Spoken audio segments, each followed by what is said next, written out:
Hey guys, welcome back to Shep Talk. Welcome back to another Shep Talk movie review.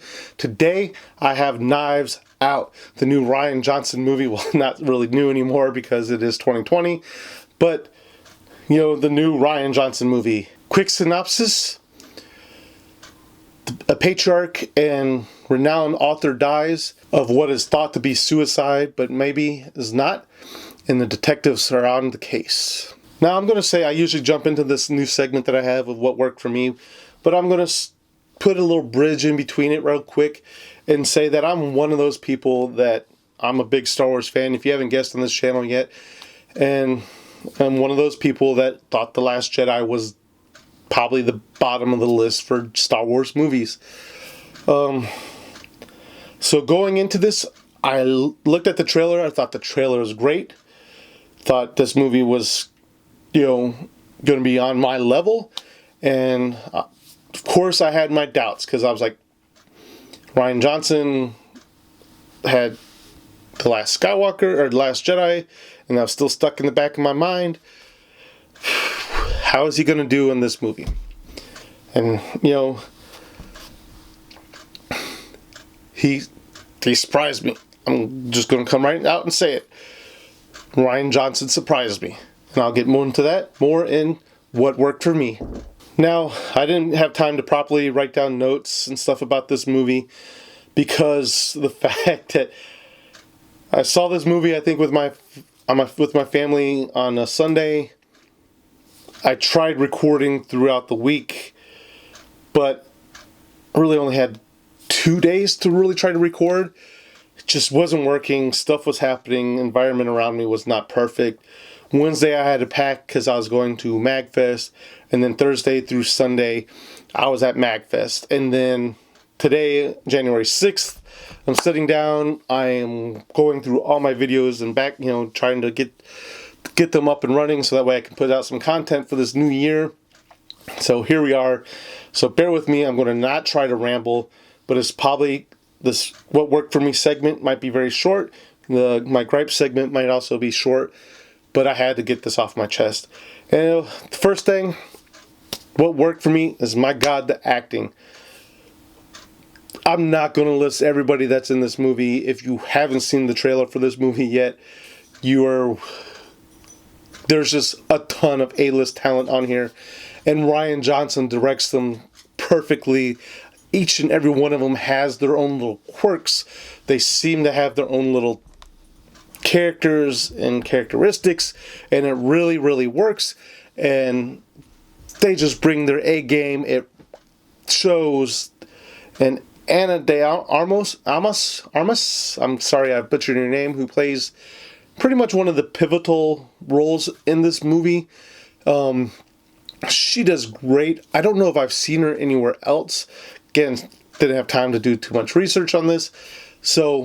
But I know she really brought her talent. She worked really well against all these cast members, but because you have everybody in this movie almost, and it worked really well. What worked for me? Rian Johnson. God, you give us a movie like this, and then I look back and you give us The Last Jedi. I know that I'm trying not to make this a Last Jedi thing. I would have loved to have seen what you do in the Star Wars world if you had your own movie and you weren't tied to a trilogy, the second movie in a trilogy. I think you could have brought something to the Star Wars world that you wanted to bring that just didn't fit in with the new trilogy, the end of the Skywalker saga. Because Rian Johnson kills it in this movie, man. The directing is awesome. The story is awesome. It is one of those, it gives you that Clue feeling that you wanted, that's updated and modern, and it's like you're trying to figure out stuff in your mind of like, okay, what's going to happen next? Who did this? What did this? Why is this happening? Kind of thing. Rian Johnson, props to you, man. I can't say enough.